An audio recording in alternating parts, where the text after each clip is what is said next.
할렐루야. 사랑하는 대강의 가족 여러분, 오늘 하루도 하나님의 말씀과 동행하는 하루 되길 소망합니다. 오늘 말씀은 출애굽기 30장 22절에서 38절 말씀입니다. 여호와께서 모세에게 또 말씀하여 이르시되 너는 상등 향품을 가지되 액체 모략 500세겔과 그 반수의 향기로운 육개 250세겔과 향기로운 창포 250세겔과 계피 500세겔을 성소의 세겔로 하고 감람기름 한 흰을 가지고 그것으로 거룩한 관유를 만들되 향을 제조하는 법대로 향기름을 만들지니 그것이 거룩한 관유가 될지라. 너는 그것을 회막과 증거궤에 바르고 상과 그 모든 기구이며 등잔대와 그 기구이며 분향단과 및 번제단과 그 모든 기구와 물두멍과 그 받침에 발라 그것들을 지극히 거룩한 것으로 구별하라. 이것에 접촉하는 것은 모두 거룩하리라. 너는 아론과 그의 아들들에게 기름을 발라 그들을 거룩하게 하고 그들이 내게 제사장 직분을 행하게 하고 이스라엘 자손에게 말하여 이르기를 이것은 너희 대대로 내게 거룩한 관유니 사람의 몸에 붙지 말며 이 방법대로 이와 같은 것을 만들지 말라. 이는 거룩하니 너희는 거룩히 여기라. 이와 같은 것을 만드는 모든 자와 이것을 타인에게 붙는 모든 자는 그 백성 중에서 끊어지리라 하라. 아멘. 오늘 본문은 크게 두 가지로 나눌 수 있습니다. 33절까지는 관유에 관한 규례를 기록하고 있고 34절 이하에는 향에 관한 규례를 기록하고 있습니다. 관유는 하나님이 아주 거룩하게 여기신 기름입니다. 관유를 거룩하게 취급하신 것은 이 기름을 성막의 모든 기구에 바름으로써 그 기구들을 거룩하게 구별하였고 제사장들에게 발라 하나님 앞에서 거룩하게 성별하셨기 때문입니다. 이러한 관유는 하나님을 섬기도록 성도들을 세상으로부터 거룩히 구별시키는 성령의 사역을 상징한다고 볼 수 있습니다.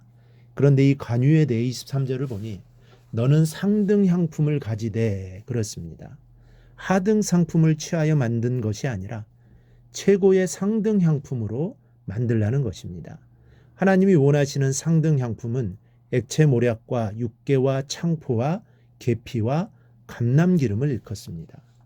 이것들을 섞어서 관유를 만드는데 고대 아라비아에 알려진 5대 향품으로서 매우 귀하고 값진 것이었습니다.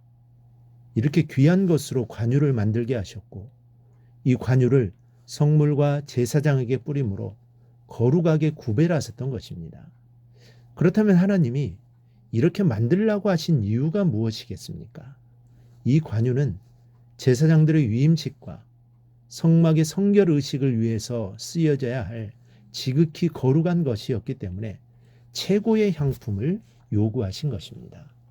이 사실은 우리에게 하나님의 일을 위해 쓰여지도록 드리는 것은 모두 가장 좋고 온전한 것이어야만 한다는 사실을 교훈해 줍니다. 하나님께서는 최고의 것을 원하시며 또한 그런 것들을 기쁘게 받으십니다. 하나님께서는 흠과 티가 없는 온전한 것들을 받지 않으십니다.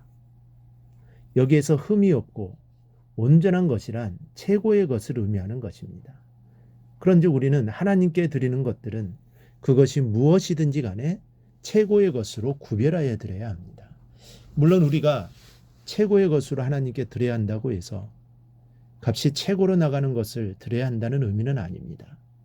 하나님은 우리가 감당할 수 없는 것을 요구하시지 않습니다. 여기서 하나님께서 최고의 것으로 드려야 한다는 것은 오히려 우리의 마음과 관련된 문제입니다. 즉 우리가 감당할 수 있는 범위 내에서 제일 먼저 구별하여 드리는 마음을 의미하는 것입니다. 바로 하나님은 그런 것들을 받기 원하십니다. 그러므로 우리는 항상 하나님께 최고의 것을 드리기에 힘쓰되 특히 우리의 마음과 정성을 다하여 드릴 수 있기를 바랍니다. 그리고 26절 30절 말씀을 보면 관유를 회막과 증거궤와 성막에 있는 모든 기구에 발라 그것들을 지성물로 구별하고 아론과 그 아들들에게 발라 그들을 거룩하게 하여 제사장 직분을 행하게 하라고 말씀하고 있습니다.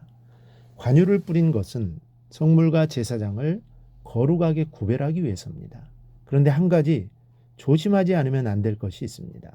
이 관유를 멋을 부리는 데 사용하지 말라는 것입니다. 32절을 보면 사람의 몸에 붙지 말며 이 방법대로 이와 같은 것을 만들지 말라. 이는 거룩하니 너희는 거룩히 여기라 말씀하고 있습니다. 사람의 몸에 붙지 말라는 것은 거룩한 관유를 너를 위하여 사용하지 말라는 것입니다.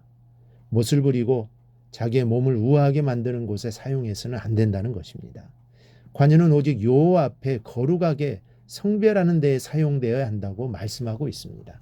너를 위하여 관유를 만들지도 말라고 말씀하셨습니다. 관유는 고급 향재료로 만들어져서 대단히 좋은 향기를 풍겼을 것입니다. 그래서 많은 사람들에게 미용이나 기타 다른 목적을 위해서 사용하고 싶은 유혹을 느끼게 하였을 것입니다. 그러나 이와 같은 욕구에 사로잡혀서 하나님의 일을 위하여 제조된 관유를 사용해서는 안 된다는 것입니다. 만약 이렇게 사용하게 되면 어떻게 하신다고 하십니까? 33절을 보면 이런 자들은 그 백성 중에서 끊어지리라. 사형에 해당하는 죄인이라는 말입니다. 더 이상 하나님의 백성으로 남아 있을 수 없는 것입니다. 이 사실은 일단 거룩하게 구별되어 하나님께 드려진 것들은 그것이 무엇이든지 결코 세속적인 목적으로 사용해서는 안 된다는 것입니다. 여기에는 교회당도 포함될 수 있고 그 안에 있는 모든 기구들도 포함될 수 있습니다. 또한 하나님 앞에 드려진 헌금도 포함될 수 있습니다. 그런데 이것은 비단 사물에만 국한된 것이 아닙니다. 우리 성도들 또한 하나님을 위해 구별된 자들로서 자신을 세속적인 목적을 위해 사용해서는 안 되는 것입니다. 따라서 우리 몸을 내 자신의 유익만을 위해 사용해서는 안 됩니다. 오직 하나님을 위해서 사용해야 할 것입니다. 이렇게 살아가는 사람이 바로 성도입니다. 그렇지 못한다면 세상 사람과 다를 것이 없는 것입니다. 내 몸이 하나님의 거룩한 성전임을 알고 하나님의 영광을 위해 살아가기를 바랍니다. 하나님의 방법대로 만들어진 관유나 향은 오직 하나님의 일을 위해서만 사용되어야 했습니다. 하나님의 것은 하나님을 위해서만 사용되어야 합니다. 그렇다면 우리는 하나님의 소유로 삼으신 우리 자신을 하나님을 위해서만 사용하고 있습니까? 이 시간 말씀을 통해 우리가 깨달아 오직 하나님의 영광을 위해 내 자신을 드릴 수 있는 우리 성도들이 되기를 주님의 이름으로 축원합니다.